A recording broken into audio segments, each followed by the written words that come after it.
record it real quick. Hold on. What can we talk about today? Just like a little freestyle, you know.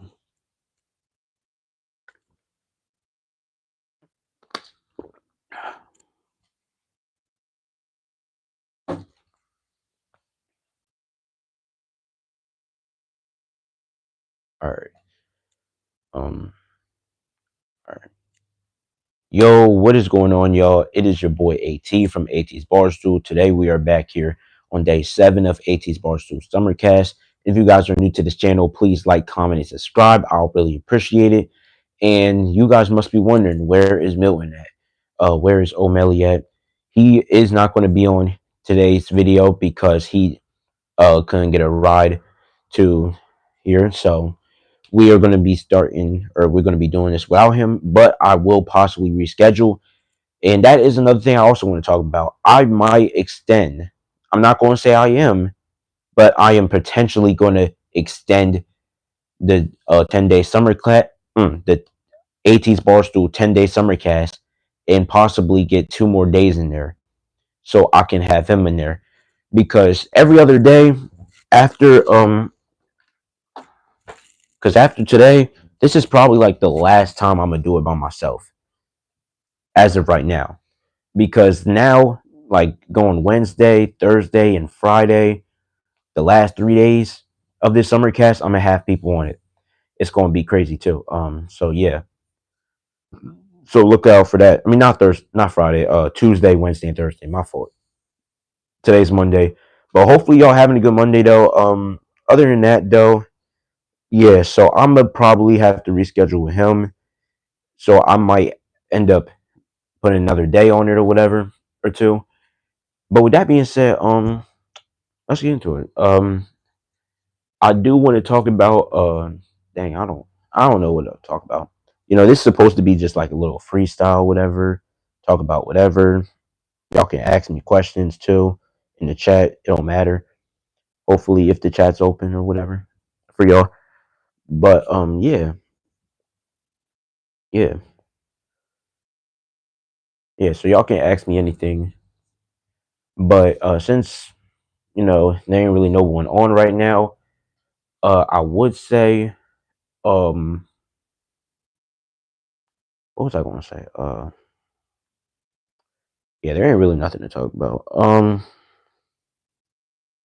Yeah, I might do a Q&A soon though. I'm not gonna hold you. I might end up doing a Q&A or whatever later on, depending on what it is. Other than that though, yeah, yeah, ain't really much to talk about today. Just on here. But I am about to go down to the gym probably after this video and all that. I would actually do that. That's actually not a bad idea. It is hot in here. Hold on. 1 second. Yeah, I I should. I don't know. I am gonna go to the Y after this, but I have to wait until like later on. And if y'all want that anyway. So let me know down in the comments below if y'all want to see me go to the Y and hoop or whatever and see how I like play and all that, play basketball and all that stuff. That's up to y'all though. Other than that though, yeah, we can sit right here just chilling all that. Um I can give out like who I think is going to be some of the best teams in the state because there is some schedules that have came out for basketball. Not the full schedule, but some for the regular season, like Sally's. They got some of their games on there. They are playing some teams. I feel like they got an easier schedule this year. They still have a tough schedule. Like that stretch at the end of the year is going to still be crazy with the and then with the Delaware teams. That stretch is going to be crazy. Also, when they play against all the PA schools, yeah, it's still going to be pretty crazy. But them games, them Delaware games, they look a little bit easier this year. With the fact that they have Wilmington Friends on there now, Tatnall on there. Tatnall did get better though.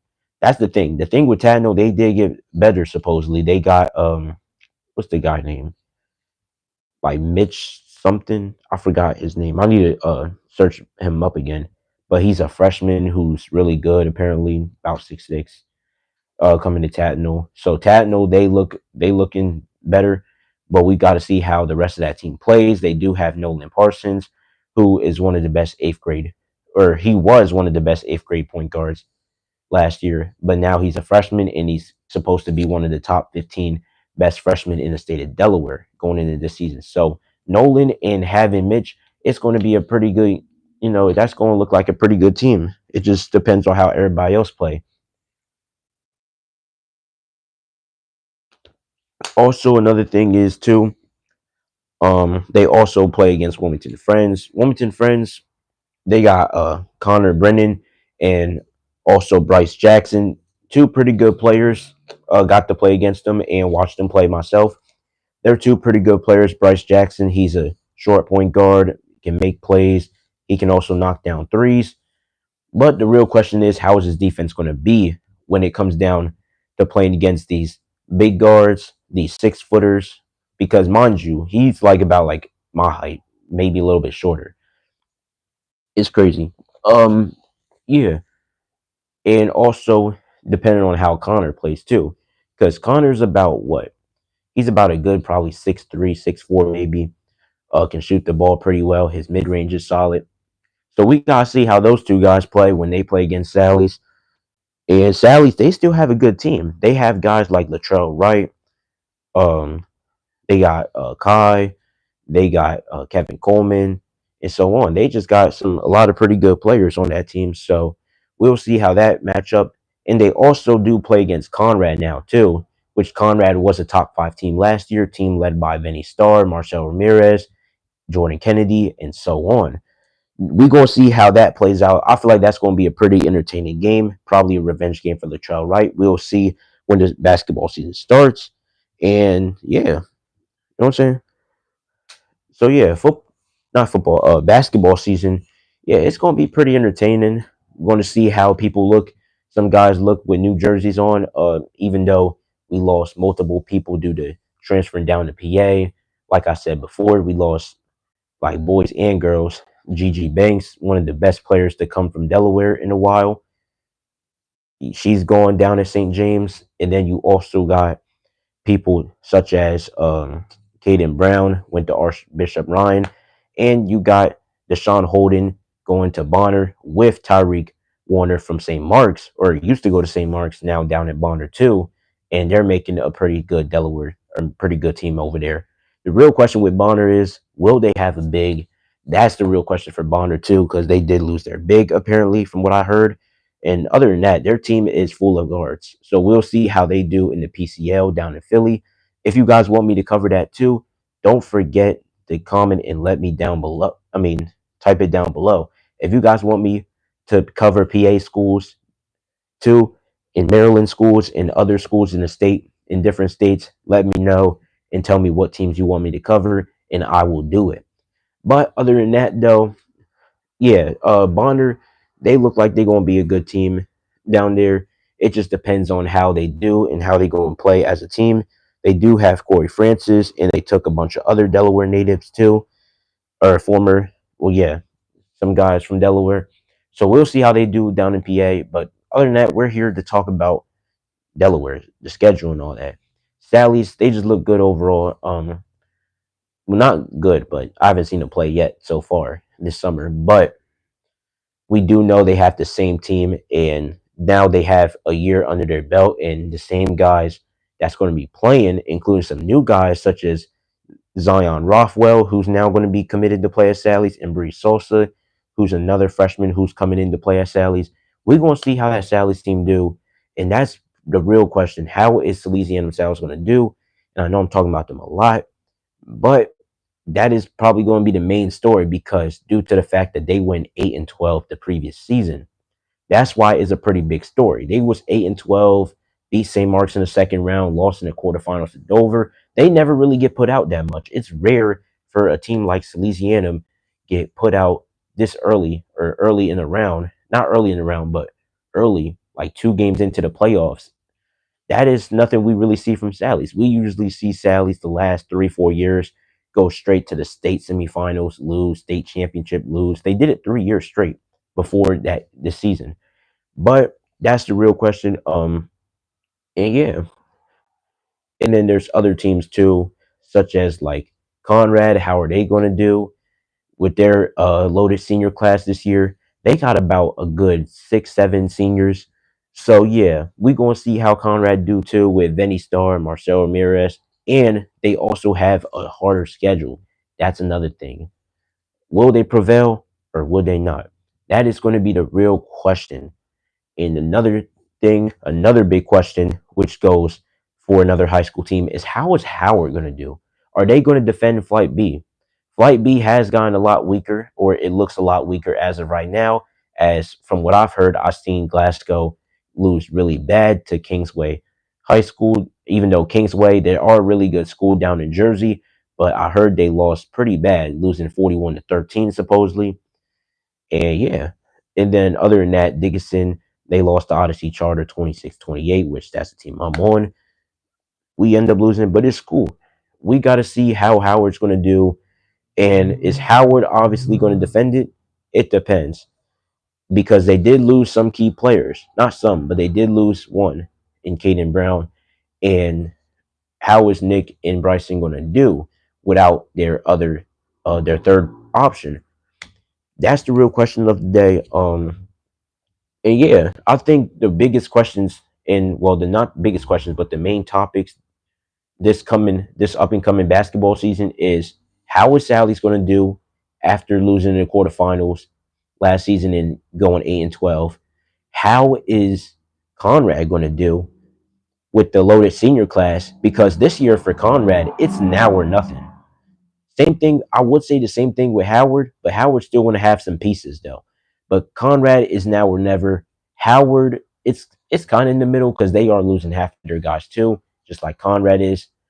Because mind y'all, 4 years ago, but 3 years ago, Howard and Conrad had some of the best freshman classes that we've seen it not in a while, but they have some really good freshman classes coming in, and now they all progressed and got a lot better, and is getting all this recognition, and not only that, absolutely balling out like they're supposed to.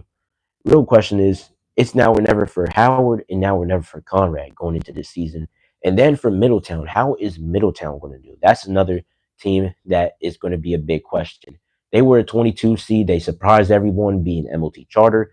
It was, but wasn't a surprise at the same time though, because MOT they was 11 seed, which it looked like a big upset from what you see from the seeding and all that. MOT 11, Middletown 22, but you guys also got to realize Middletown's a good team, and if they didn't drop some pretty key games like the Sally's game, I think that was one game.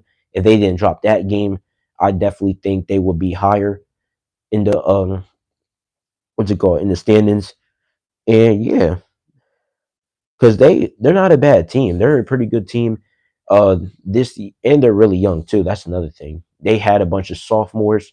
They had guys such as Jalen Murphy, King Savior, and yeah, and so on. This year we gonna see how they do. And also they did lose their best player, the main leader, Caleb Rafa. He ended up graduating high school. So we'll see how Murphy, Savior, and the rest of that team do. That is going to be a big question that Middletown is going to have to answer this upcoming ball season. So we'll see how Middletown do. And another team that I also want to talk about is St. Mark's. St. Mark's got knocked out the second round in the playoffs, losing to Sally's um, by what? By like 9, 10 points in the playoff game. And they did lose some key players. And this year they got a big senior class coming up, as we all know. They have it every year. I wouldn't say it's now or never for St. Mark's, but how are they going to respond after that? And also losing Tyreek Warner to Bonner. That is going to be the main question. How is the rest of that team going to do? How is Dylan Broomwell and that St. Mark's team going to handle themselves when the season comes around? Because remember, they got to play St. Elizabeth twice, Sally's once, and yeah, they got to play some pretty good teams. And then they also got to compete with some other teams like Milford and so on. So that's going to be a question. And another, and speaking about St. Elizabeth, which I talked about a little bit seconds earlier when I mentioned them, what is St. E's going to do? That is the real question. Outside of like outside of Sally's and all them, Saint E's and Sanford, them two teams right there, they that's the real question. But mainly Saint E's, because Saint E's, we all know they lost a lot. They lost Steve Nixon, they lost Kenny Hunter, they lost Deshaun Holden to the transfer portal, or Delaware transfer portal, whatever it's called, losing them to Bonner, losing Kenny and Steven Nixon to graduation. So they're not going to really have no true score or big. Now it leaves down to Mace and Kyan Anderson. Robert and Kyan Anderson. It comes down to these two guys right there, and we'll see how they do coming into the season, despite having no big and having a bunch of JV players going to be playing next year. So that is going to be a big question and a big what are they going to do? 100%. And then another team is Stanford. And Stanford. Stanford lost are losing a lot of key players. They're losing like multiple. Nico McNeil, Jaden Taylor. He's going down to UD. Kareem Hart. They're losing guys. The only guys they're really going to have is Trevor Webster, which he is going to be a senior, and then Azar Elgood, which is another pretty solid guard who is going to be a senior, I think, or junior, if I'm not mistaken. One of those two. Also, they did lose DJ Jones to Cardinal O'Hara. He ended up transferring to PA. That was the school. I didn't mention that. I did mention him, but I forgot what PA school earlier. So yeah, that is going to be a question too. How is Stanford going to do, and how are they going to look? And they have a pretty tough schedule because think about it. They got to play Sally's. They got to play St. E's. They got to play Middletown. They got to play a lot of good teams, but they also play a lot of pretty bad teams too. St. Andrews, Tower Hill. We already know St. Andrews. They lost Darnell Lloyd. He reclassed and is going somewhere else. And then Elijah Proctor Moore, who is going and is going to be playing college ball at the Division III level. So that is going to be the big question. The main topic, the number one topic, is how is Stanford and St. E's going to do, and who are they going to pick up this season? That's the real question with them two. Haven't really seen much of them gameplay or their play this year. Also, the last team, I know, at last but not least, the other team I also has a big question around them is how is Dover going to do? We all know that. What are they going to do? They got Terrence Williams still. They got Kareem King. They got Chase Little still. They got some pretty good players. The main guys that left was Cameron Jackson, probably the best player that left. Nothing crazy leaving except for Cameron Jackson. Honestly, but besides that, everyone's coming back. Javon Dennis, he is also coming back too for his senior season, and I know he wants revenge. So we gonna see how they do and how they gonna respond after losing in that state championship to Sanford, which was pretty bad in a really low scoring game. But other than that, though, this was pretty short today, but it's whatever. Thank you guys for enjoying this video. If you guys are new to this channel, don't forget to like, comment, subscribe, and don't forget to follow my Instagram page. Link will be in the bio. And with that being said, thank you guys for enjoying. I appreciate y'all and have a nice day. Peace.